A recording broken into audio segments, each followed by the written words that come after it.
inside the stories that affect you. This is Inside KELOLAND. Thanks for joining us. I'm Perry Groten. Welcome to Inside KELOLAND. May is National Beef Month, and this year it has led to a unique partnership benefiting Feeding South Dakota.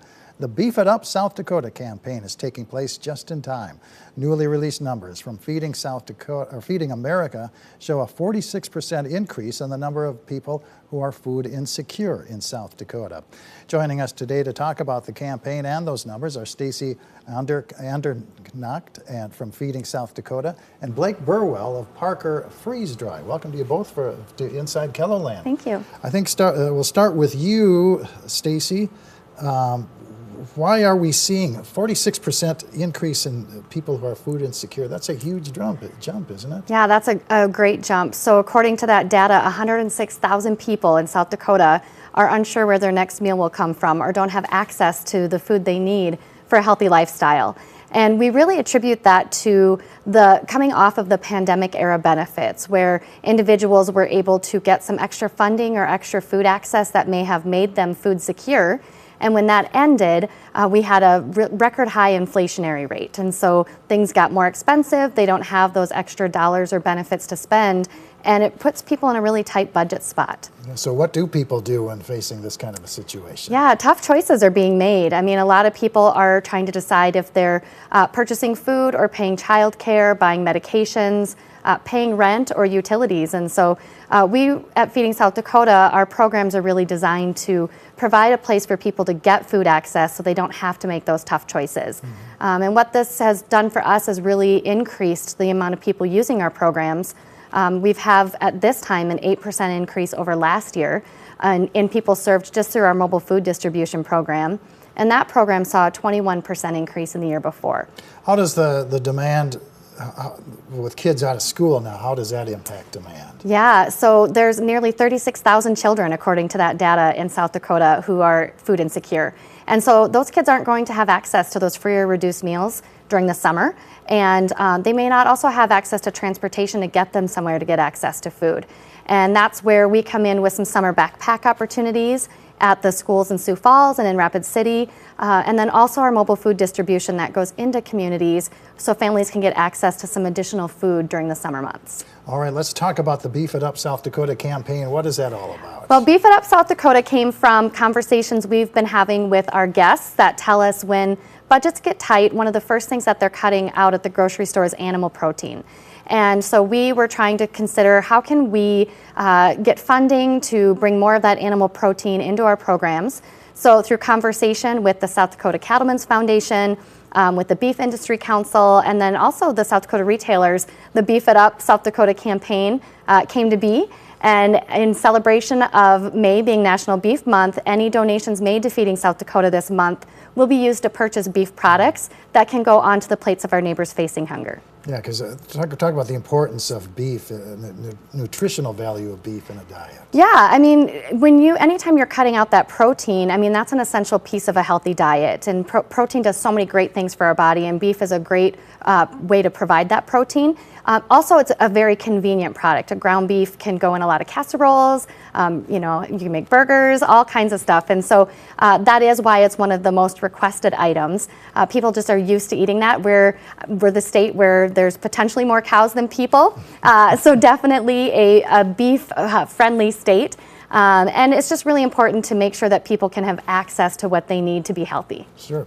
Let's talk to Blake now. You're with Parker Freeze Dry. What is Parker Freeze Dry? So Parker Freeze Dry is a commercial industrial freeze dry manufacturer. We're located down in Beersford, and Feeding South Dakota came and asked us if we wanted to be a part of it, and we said absolutely. Freeze drying is gaining its popularity a little bit over the last few years. But it's a way of preserving food, and the mission really aligned with what our products do, so it seemed like a no-brainer to pitch in and help out locally. Talk about what exactly is freeze drying. So freeze drying, the 101 version is the ice in your ice tray. If you leave it there, it'll disappear over a month. We make that happen in terms of hundreds or thousands of pounds of food. We remove the water from it, so it actually preserves that food, but it leaves the nutritional benefits, the color, and really the aesthetics of what you're eating. So if you do it right, the food can actually be packaged and last for up to 25 years. So we're helping prevent that spoilage. Yeah, this is a process that became popular during the pandemic, right? Yeah, so a lot of people saw it in their pet food initially. A lot of people bought pets during COVID, and that's transitioned over the last few years, and you start seeing it in a lot of grocery stores, convenience stores. There's a lot of freeze-dried candy, a lot of freeze-dried ice cream, but now you're seeing it in the grocery stores as freeze-dried fruit and freeze-dried vegetables. As people understand that, that packaging and preservation method, can keep the food in a great spot, and it is actually pretty tasty. Mm-hmm. Well, talk about your company's role in the Beef It Up campaign. So Feeding South Dakota came and asked if we wanted to match the donations for Beef It Up month, and we said absolutely. Part of what our machines do, like I said, is helping preserve that food. We were actually just launching a sales campaign called Waste to Revenue to help our customers understand, where they can save some of their waste streams and, keep that food from, going in the trash. So when this campaign came up, and they're trying to do the same thing on keeping the food and the donations that they're getting from having to throw those away, that aligned perfectly, and we're absolutely proud to be part of it. Yeah, what kind of feeling personally do you get by being involved in this program? It's nice to know that we're helping, and it's humbling to be part of it, and it's cool that it's all part of South Dakota. We got the producers, we got the processors. We can hopefully help represent the manufacturers, but then the people that need the food and need to be part of the programs. It's all local, and it's great to be a part of it. Mm-hmm. Stacy, talk about some of the other retailers who are involved in this program. Yeah, so through the South Dakota Retailers Association, we've had some restaurants that have decided to contribute to the campaign as well in various unique ways. So as an example, Minerva's right here in downtown Sioux Falls has some specialty dishes on their menu this month that when you purchase that specialty dish, $1 will be donated to the Beef It Up South Dakota campaign.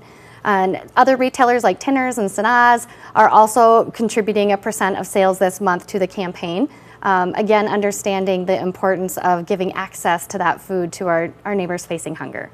With all these groups involved in this program, what does that say to you? It really supports the idea that it's going to take all of us working together in order to solve food insecurity in our state. The situation right now is not only in our urban areas in Rapid City and Sioux Falls, it's in a lot of rural areas that have extra challenges to food insecurity, such as maybe there's not a grocery store or a restaurant or transportation or employment opportunities. And so we're able to serve in every county of the state. We're able to get food into those counties, but we need the support of everyone. And so knowing that we have retailers and manufacturers and just these producer councils behind us in this work is really rejuvenating, because the numbers can be a little overwhelming sometimes. And it's just really nice to know we have people who also want to help in this fight. Yeah, how else can people get involved in this? Yeah, well, donating dollars right now is the best way. Every donation is meaningful. So especially with the match with Parker Freeze Dry, $10 becomes $20, $50, $100. It's a great way to maximize a gift to Feeding South Dakota right now. So making a donation is probably the best way to be involved right now. We also are always looking for volunteers. We could not do this work without volunteers.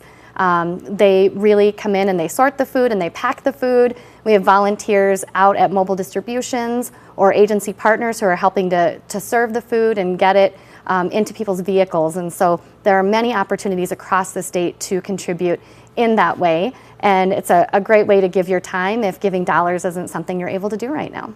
All right. Well, thank you both for joining us for Inside KELOLAND. Thanks for having us. And we're going to be taking a quick break. Stay with us. When we come back, some high school students are using their greenhouse to give back to those in need. Stay with us inside KELOLAND. We'll be right back.